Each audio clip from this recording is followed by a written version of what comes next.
Good morning and good afternoon to you all. I would like to welcome you all to this webinar about how to meet the upcoming challenges of vaccination labeling. You will learn how to avoid pitfalls in vaccine and cold chain labeling with our proven and pre-tested solutions, helping you to save time and avoid testing several options. Good afternoon, good morning everybody. My name is Markku Pietarinen. I work here as a business segment manager for Pharma Healthcare Labeling Solutions. I'm based in Finland, Tampere. I've been with the company 18 years. Welcome to the webinar.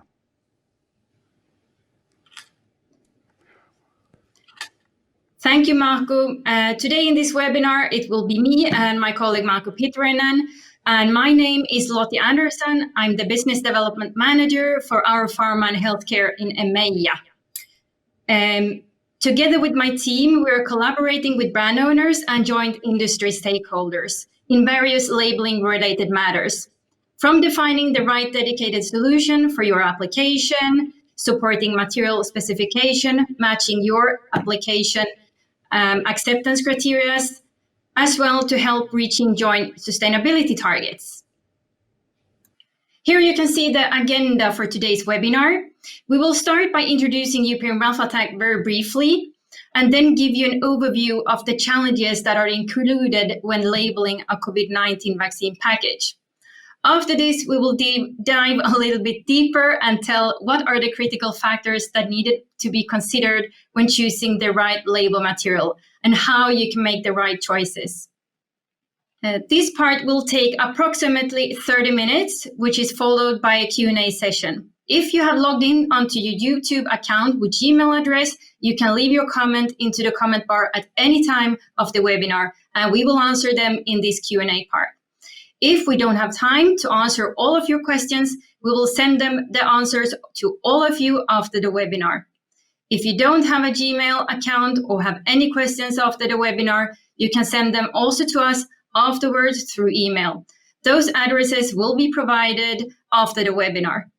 The whole webinar will be recorded and sent to you through email. So if you're not able to stay put to hear the answers for your questions, you can see them from the recording afterwards.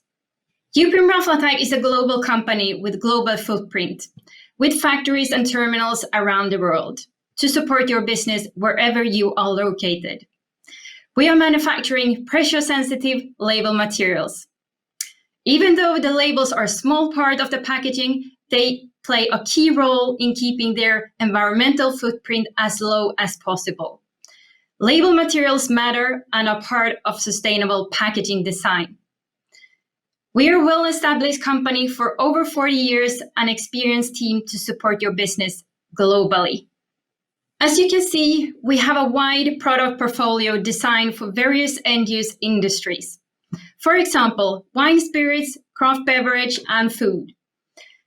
For pharma and healthcare, we design our label portfolio to meet the strictest performance requirements, since this industry, as we know, is working with zero-risk strategy, as well meeting regulatory compliance. Therefore, it's important to keep in mind not to mix label material between industries, as they may likely not be suitable for pharma and can endanger patient safety, as well leading to performance failures over time. Going deeper to our pharma and healthcare labeling solutions areas, we are following these packaging groups in terms of labeling, as they all represent a different set of application requirements and as well regulatory. We are designing and developing our label solutions to match versatile packaging types and their intended end-use application conditions, all to enable easy label material selection, confidence of functionality, and compliance to help define your label specification. The main focus in today will be the injectable group and those packages. And the topic of today, the COVID-19 vaccine labeling challenge. The size of the exercise to deliver vaccines to people around the world is huge. We all need to plan carefully, and we will elaborate closer the potential impact on label materials. Up to 15 billion doses will be needed globally, since many of the vaccine candidates in the pipeline require 2 doses per person over time. This means huge amount of products to be labeled, and label must not be any showstopper. Once the COVID-19 vaccines have been proven safe and effective, the time to market is short. We know pharmaceutical companies and their partners are preparing for large-scale production, preferably using existing filling lines and the need for plug-and-play solutions, meaning avoiding modification to lines. So we understand your needs. We see that the main vaccine packaging type to label would be the good old glass vials, since holding multiple doses for multiple people in one and being the most efficient for mass vaccination. But we will also see pre-filled syringes for their user-friendliness, but they are single dose and not as effective. And as well, new vaccine packaging technologies entering, which may lead moving from glass substrate to plastic, which will influence the label material selection and performance as well. All right, so the current label materials may not be suitable, and why is that? As an example, 2 of the companies developing a vaccine, as Pfizer and Moderna, they're utilizing a promising and relatively new technology called messenger RNA, which is coming with deep freeze storage temperature requirements, even down to -80. You may be able to use your same glass vial, but likely not your current label material. Marco will explain this closer. And to the last one, the greatest cold chain logistic challenge pharma has ever faced. It is the first time deep freeze logistics are done at this scale. And not all the next generation vaccine platforms in the pipeline with deep freeze requirements from -20 even down to -80 may be compatible with standard vaccine distribution channels. And especially not in all remote areas in the world, such as in the poor countries. To overcome this, we have learned that logistic freezer farms are being developed to facilitate the most fragile vaccine platforms, even down to -80 degrees. Okay, recapping on the COVID-19 vaccine platforms, we are following the World Health Organization Vaccine Development Tracker, and there are currently 193 COVID-19 candidates in clinical evaluation. And in that pipeline, we can find a broad range of technology platforms with the different storage temperature requirements. As you can see here, this means we will see now 3 cold supply chain scenarios. From the fridge, which you can see here, which is today the far most common and established ones. But the next 2 ones, the freezer and the new extreme deep freeze, are, let's say, not that widely established.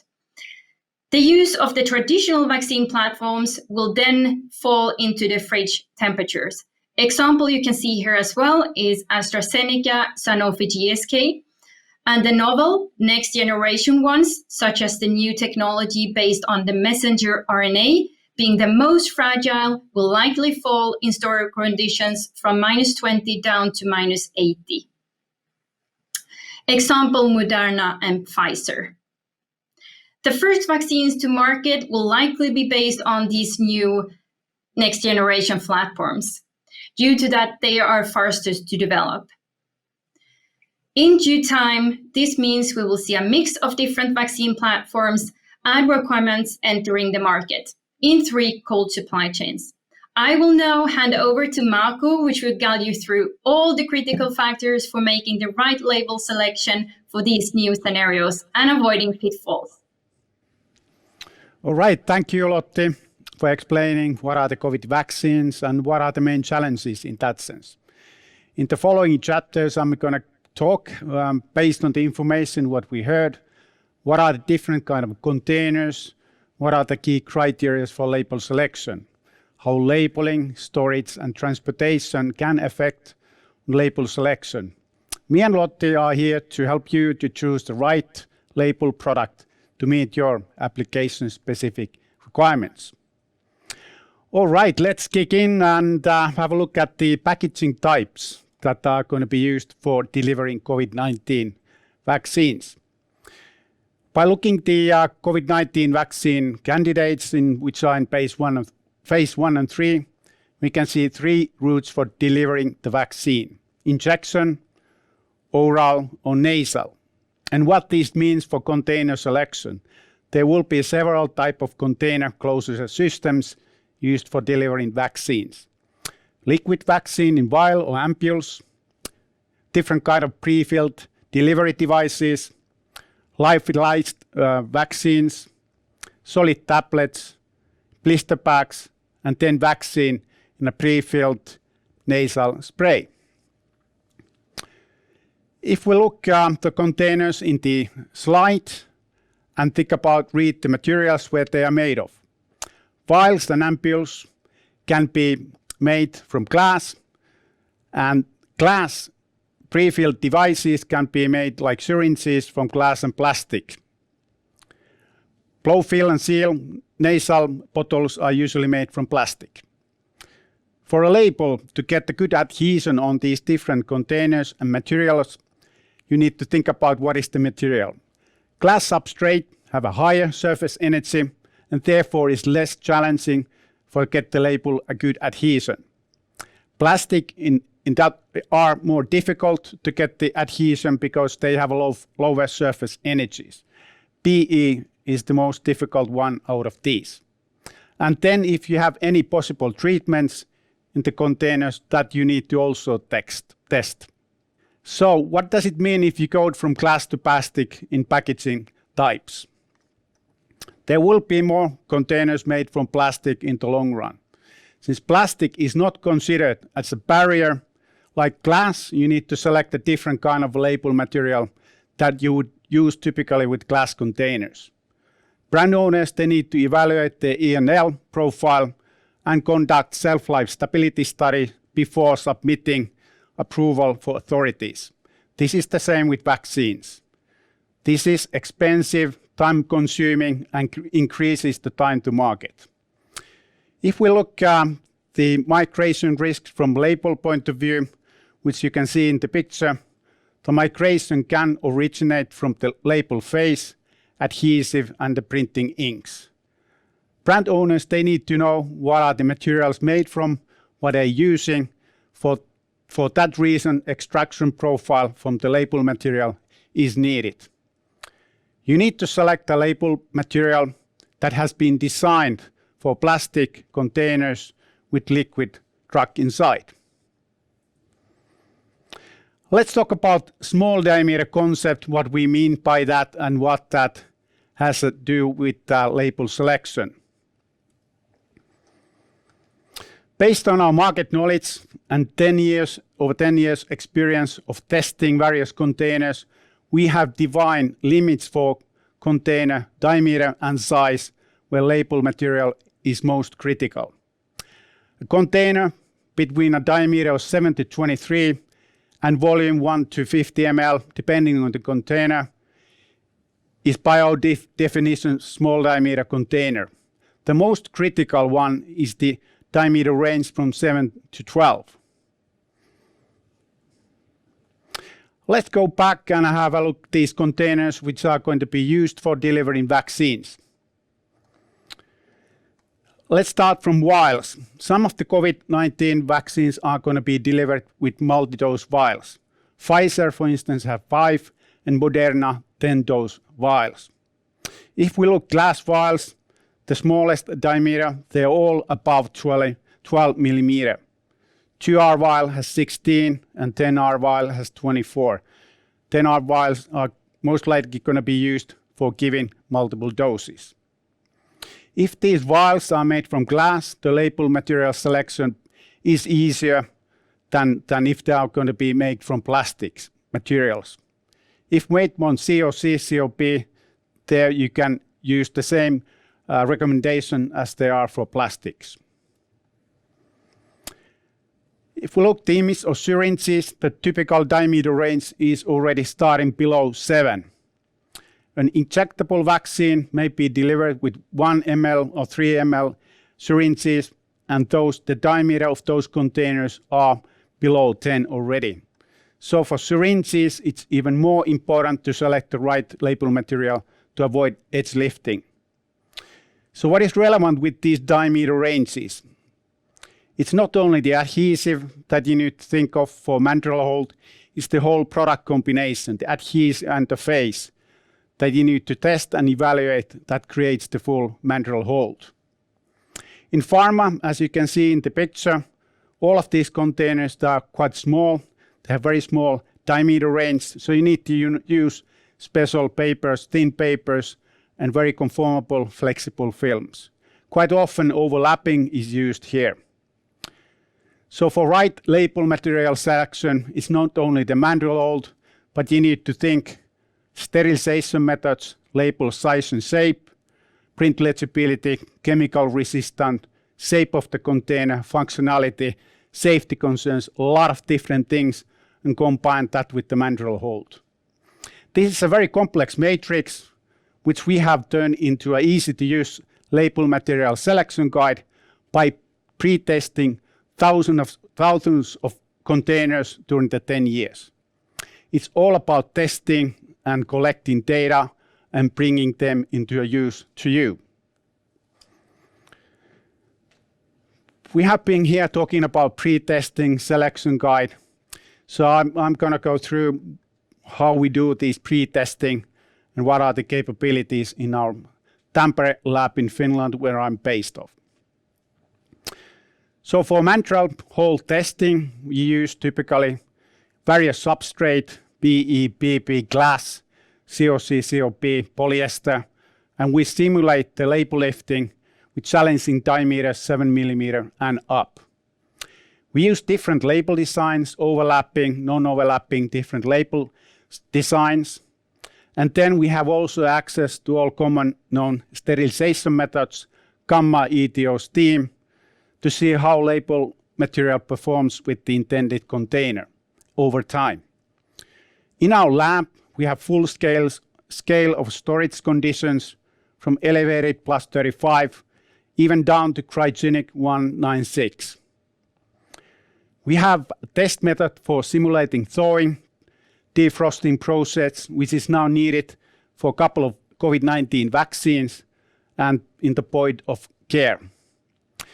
We follow our testing up to 12 weeks. Our trained lab technicians with years of experience are applying the labels and making the evaluation.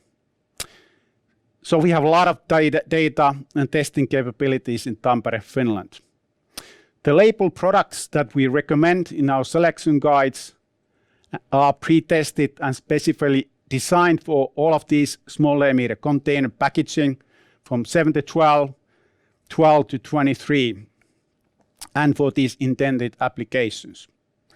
Choosing these pre-tested solutions offers safety, no need to test several options, full range, speed to market, saves your resources and money. Here is an image from our pre-testing program. So what I'm saying is that we take pictures on each label material with the container every time we evaluate the label lifting. So you can imagine within 10 years we have thousands and thousands of pictures which we can then use to make reports and later on investigate how different materials works, different diameters.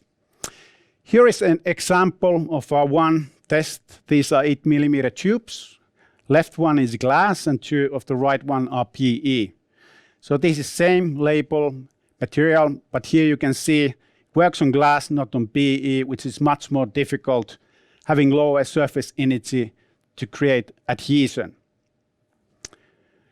On this diameter range, quite often overlapping is used to help the label lifting, to avoid the label lifting. Our label materials in the selection guide with pre-tested materials help you avoid these issues.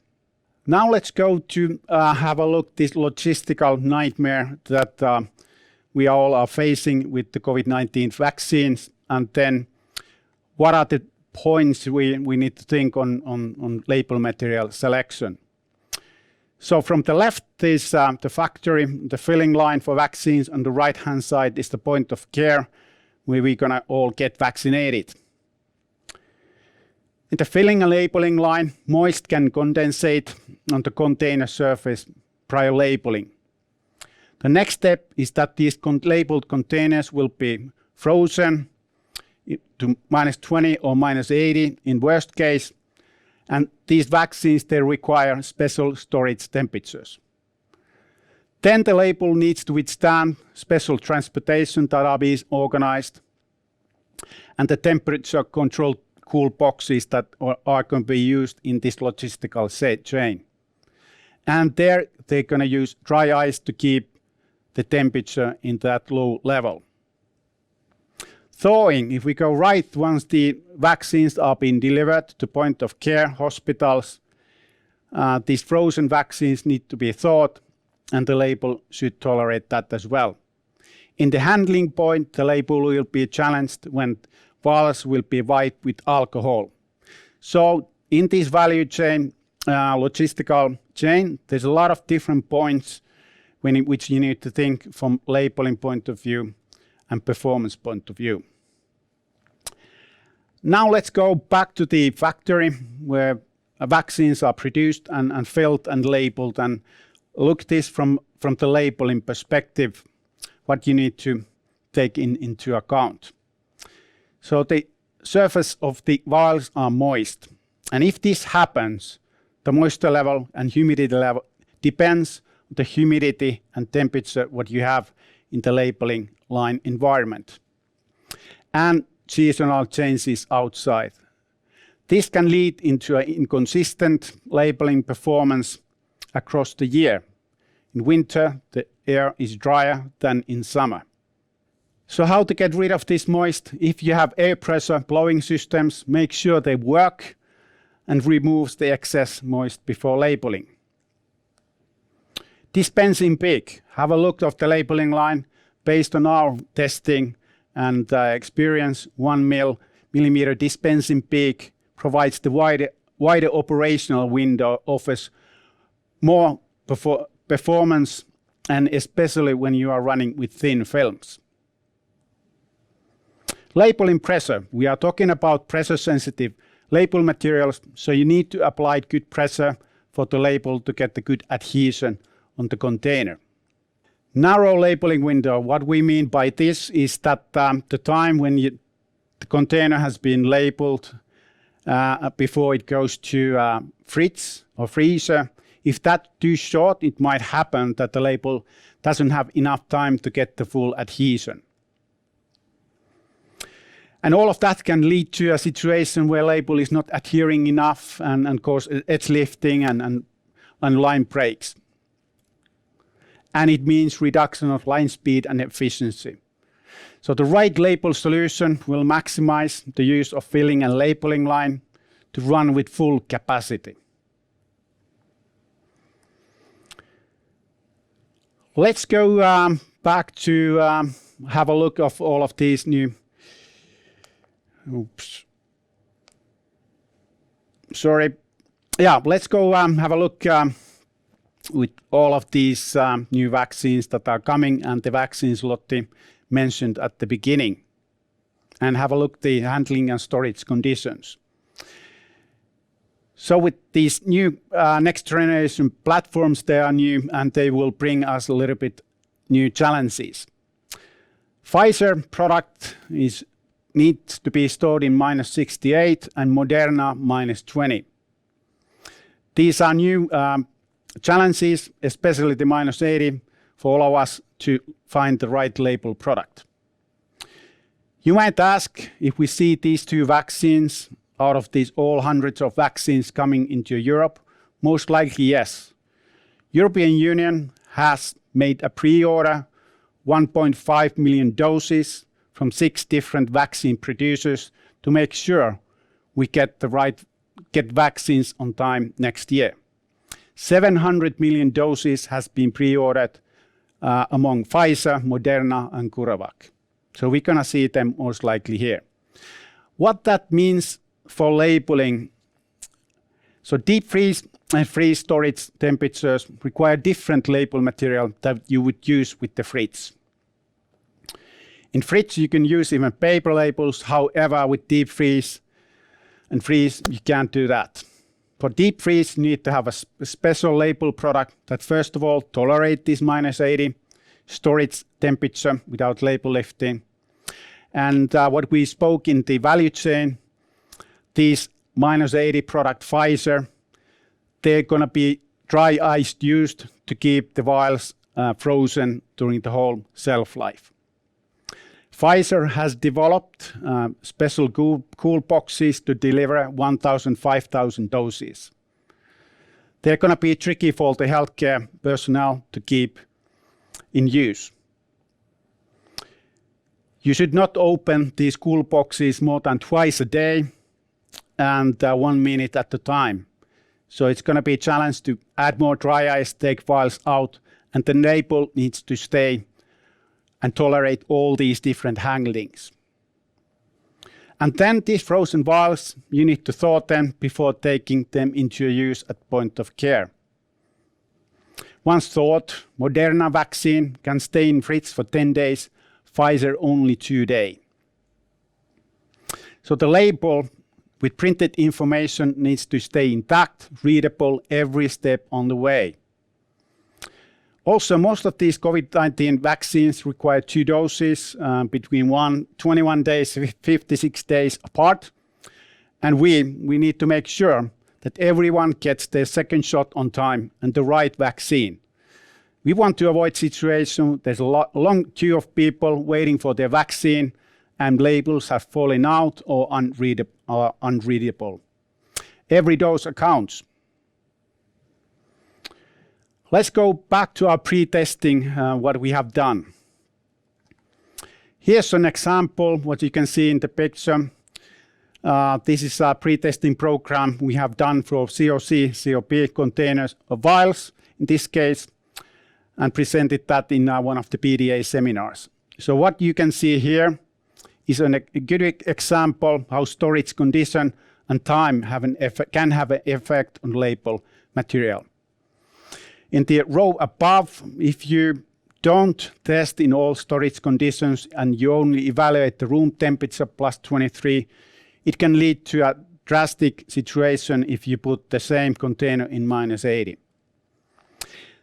The images below show that the time is important to have a long enough time to test that the material holds. So 4 weeks is not enough. So that's why, based on our experience, we follow up to 12 weeks.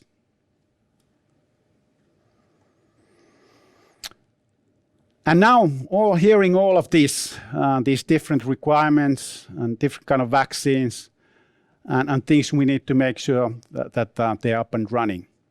We need to make sure that the label material and the performance remains exactly the same without unknown changes.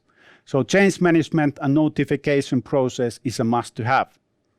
Unknown change for label material could have a negative impact on label material performance. Lost adhesion causes label lifting. Increased migration risk can lead into a costly recalls and brand image lost. Or the print cannot be read, becomes useless. Change control notification service is needed to ensure the performance and stability over time to maintain the COVID-19 vaccine container efficacy. Every dose counts. Now I turn back to Lotti to wrap up. Thank you so very much, Markku, for addressing all these challenges or critical factors that you all need to take into account. So wrapping up here now, the time to market is short and we all need a plug-and-play solution, not to delay anything. And as you heard also from Markku, the story behind our pharmaceutical and label material selection guide, by that, we will, after this webinar, provide you with this selection guide. And in that, you can check if your current label material is suitable for the new scenarios. And of course, we're all here to help you to define the right label solutions. So we're now moving to our Q&A session. So, and to answer any questions that might have received during the webinar. So I will fetch that now very shortly. And if you're not logged into your YouTube account or not able to leave your questions or comments, you can also send them to us through email. And again, this whole webinar will be recorded and will be sent to all participants. So if you have no time to stay for the Q&A session, you can see our answers from the recording afterwards. And our emails will be provided to you as well. Okay, we have received one question about what would be the most sustainable label to select. That is a quite big question, to be honest. And I would say it all depends. It depends on your sustainability targets. If you have, let's say, a reduce or renew or recycle. So what are the right label material tools that we should, let's say, provide you with? So should we go reduce, going thinner? Should we renew, meaning go to paper, non-fossil ones, FSC papers, biofilms, etc.? And recycle content material. Is it, let's say, mechanical or chemical recycled that is, let's say, possible for you? And of course, we can also go to the monomaterial approach, how to match your recyclability targets, what you want to achieve in the very end. So matching a PE label with a PE package and so forth. So how clean do we want to have the recycling yield? And then I will go back, so we receive more. I have a vial I need a label for. Where can I find and select a suitable label? So Marco, I will then hand that over to you, please. Yeah, thank you, Lotte. Very good question. So if you are having a vial, glass vial, then we have done a lot of testing and challenged our products for that. And that all that information we have put into a selection guide that you will receive. There are specific tables for different containers, for glass vials, plastic vials, glass syringes, plastic syringes, ampules, and so forth. So from this glass vial table, which you will see once you open the selection guide, there's a clear guidance for you to select the right label product, whether your vial has a diameter from 7 to 12 millimeter, which is very small, or above that one. Thank you, Lotte. So thank you all. This is now the end for this webinar, and please feel free to approach me and Marco after this, and we're happy to help you further. And here you have our contact details as well. And as said, we will provide you with a package after this webinar with all the information. Big thanks. And thanks, Marco. Thank you. Bye-bye. Bye.